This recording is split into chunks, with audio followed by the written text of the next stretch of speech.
Welkom by Flowering Almond. Vandag is die 11de boodskap in ons reeks Desember uitdaging, waar ons fokus op vroue in die Bybel en waar ons uit hulle lewens uitleer. Nou vandag is 2 merkwaardige vrouens deel van ons les, en dit is Naomi en Rut. Hierdie tydperk waarin Naomi geleef het, was soos die Wild Wild West tydperk in die Bybel gewees. Naomi het in 'n tydperk geleef wat daar hongersnood in Israel was. En sy man Elimelek is toe gedwing om te trek na Moab. Nou in die wet staan daar duidelik dat Israeliete nie met Moabiete mag meng nie en hulle nie deel van die nasie mag wees en hulle onderlings met mekaar mag trou nie. Hulle toe nou daai kant toe noodgedwonge om kos te kry. Hulle het 2 seuns en die 2 seuns is toe getroud met Orpa en met Rut. Maar dit is nie waar Naomi se storie stop nie. En kom ons gaan net eers gou terug. Om in Moab te bly is baie soos wanneer jy nou vir iemand sê, hulle trek van Pretoria af Kaap toe. En nou mag hulle nie vir die Bloubulle skree nie, hulle moet vir die Stormers skree. So dit is heeltemal 'n nuwe ander wêreld waarin daai mense is. Hierdie is Israeliete, dis mense wat die Here volg, die God van Abraham, Isak en Jakob. Hulle aanbid nie afgode nie. So ja, die 2 seuns, en vir ons weer. Die 2 seuns is toe getroud met 2 Moabitiese meisies. En julle in daai tydperk gaan Naomi se man dood, hy's oorlede. Rut en Orpa se man sterf ook. So hulle is almal weduwees in die land van Moab. So Naomi sê toe vir haar 2 skoondogters, julle kan teruggaan na julle ouer huis toe.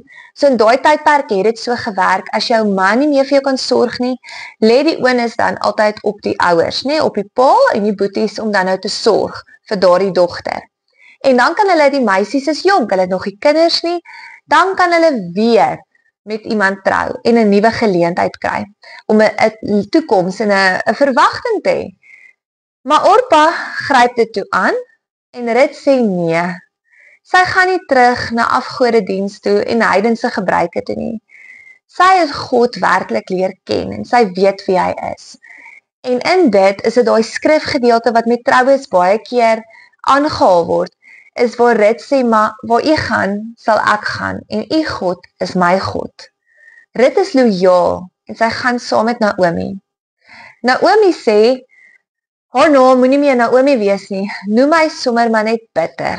Daar is niks meer, ek het my seuns verloor, ek het my man verloor. Ek het niks meer oor om voor te leef nie, ek gaan teruggaan na my land toe, maar waarvoor, ek het geen rede om te lag nie. Kan jy vir 'n oomblik jou Naomi se skoene sit, om jou seuns te verloor, om jou man te verloor. Jou seuns, jou bloed, jou vlees, jou kinders wat jou groot gemaak het, jou man, jou beste maatjie, jou wederhelfte. Julle is deur 'n hongersnood na 'n vreemde land toe saam, en hier verloor jy hulle. Kan jy verstaan hoekom Naomi gesê het, noem my liewers bitter.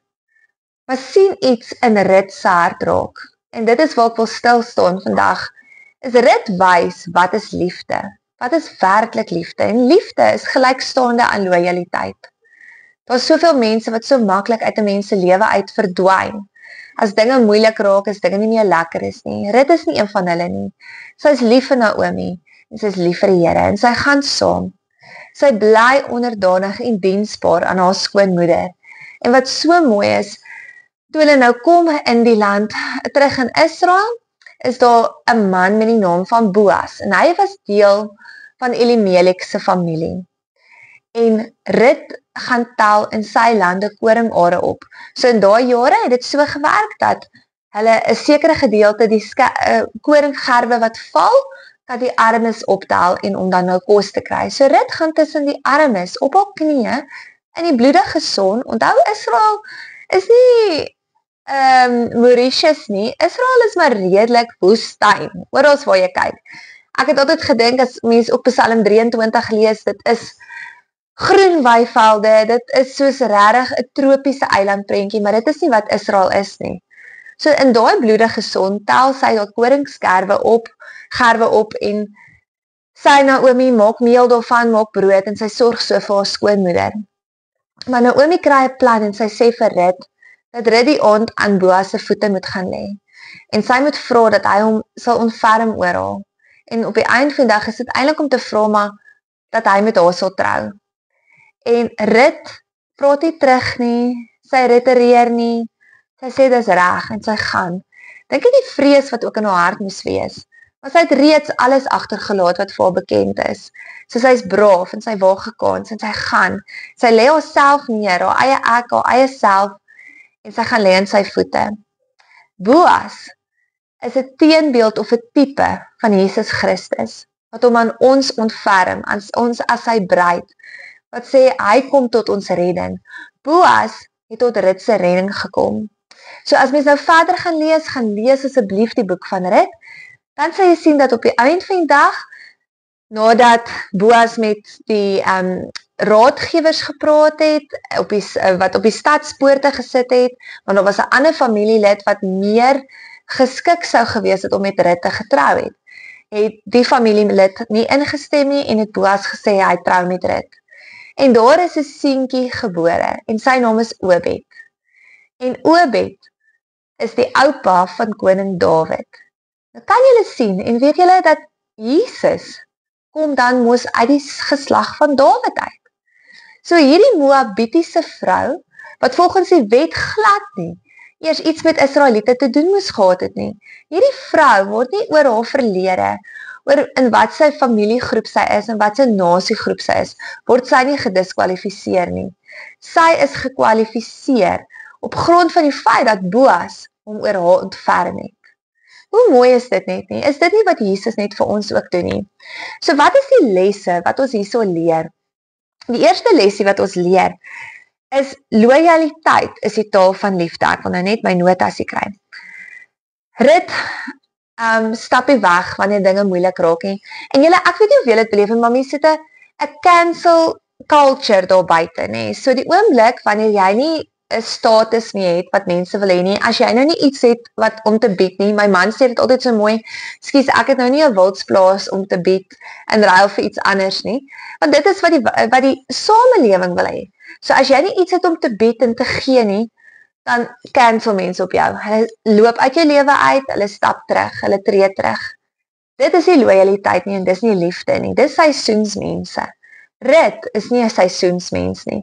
Sy is loyaal en sy wys so liefde. So wat leer ons daaruit? Ons leer om loyaal te wees. Die mense wat die Here in ons lewe geplaas het. Wees loyaal aan daai mense. Moenie wegstap wanneer jy dalk op 'n ander status level is, of as jy nou bevordering kry, of as jy nou trek, of jy kry nou meer gesiene vriende of vriendinne nie, want julle dis wat gebeur. Moenie jy daarin wees nie. Wees jy die een wat onthou dat loyaliteit gelykstaande is aan liefde. Die tweede een is, God is aktief in die alledaagse. God was aktief in Rut se lewe terwyl sy koringgerwe opgetel het. So, dit was nie iets major wat sy gedoen het nie. Sy was getrou in haar alledaagse. Kom ons wees getrou in ons elke dag se lewe. In ons elke dag wat ons doen. Hoe ons met ons mans omgaan, hoe ons met ons ouers omgaan, hoe ons met ons kinders omgaan. Met die res van ons familie en met ons vriende. Kom ons wees nie klein dingetjies weer getrou. As jy jou werk doen, doe dit met integriteit. Want Boas het daai integriteit raak gesien in Rut. Die derde een is, jou verlede diskwalifiseer jou glad nie. Rut was 'n Moabiet. Sy was 'n volk wat afskuwelik was vir die Israeliete. Dit het haar nie gediskwalifiseer nie. En dit het nie gemaak dat die Here haar nie gebruik het nie. Nee, hy het haar nog steeds in so groot calling gehad, dat sy deel kon wees van Jesus Christus se bloedlyn. En dan die vierde een, bitterheid is nie jou blyplek nie. Naomi het gedink, sy gaan in bitterheid vassit en in bitterheid bly. Bitterheid is nie wat die Here vir haar gehad het nie, want hy het 'n plan vir haar toekoms vir haar gehad, en 'n verwagting en 'n toekoms.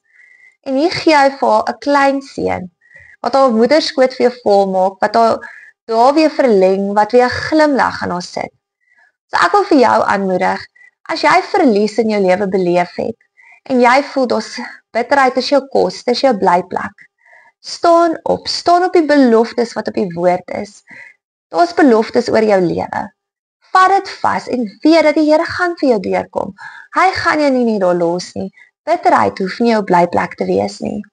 So ek het hierso vir ons 'n tou. So ek wou nou eintlik 'n ketting hier gehad het, dat mens nou draadjies kon vasmaak. Maar wat ons hier sien, is net 'n gewone lint, sonder enige meer doel. Nou hierdie lint het die potensiaal om 'n halssnoer te word. So as ek hier inryg, verlies, ons almal gaan deur verlies in ons lewe. Ek sit die verlies in. Dis 'n kralietjie. Dis iets waardeur ek is. Maar ek weet, in verlies is die Here die een wat herstel. Dan sit ek lojaliteit in. Kyk bietjie waar is daar mense in jou lewe wat lojaal aan jou gebly het, wat lief vir jou gebly het, en jy ryg daai kralietjie in. En dan die laaste kralietjie is redding en verlossing. Nou, daai redding en verlossing is soos wat Boas die verlosser was oor Rut. En as dit dan nou al die kralietjies in is, dan word dit 'n pragtige halssnoer. En hoekom ek hierdie voorstelling gee, is dat jy kan sien, elke verlies is nie die einde nie. Dis nie 'n plek van bitterheid nie. Dis 'n kralietjie wat karakter vorm, wat deel raak van jou. Maar verlies beteken, daar gaan verlossing wees. Die Here gaan jou nie daar los in daai put van bitterheid en seer nie. Hy is lojaal aan jou. En hy gaan jou nie los nie. So selfs al voel dit of niemand aan jou lojaal is nie, en niemand liefde aan jou wys nie, weet dat hy die een is wat doen. So kom ons leer uit Naomi en Rut se lewe, kom ons wees ook die, wat daar onvoorwaardelike liefde aan ander toon, wat lojaal is, wat langs iemand inskuif. Kom ons maak nie bitterheid ons blyplek nie.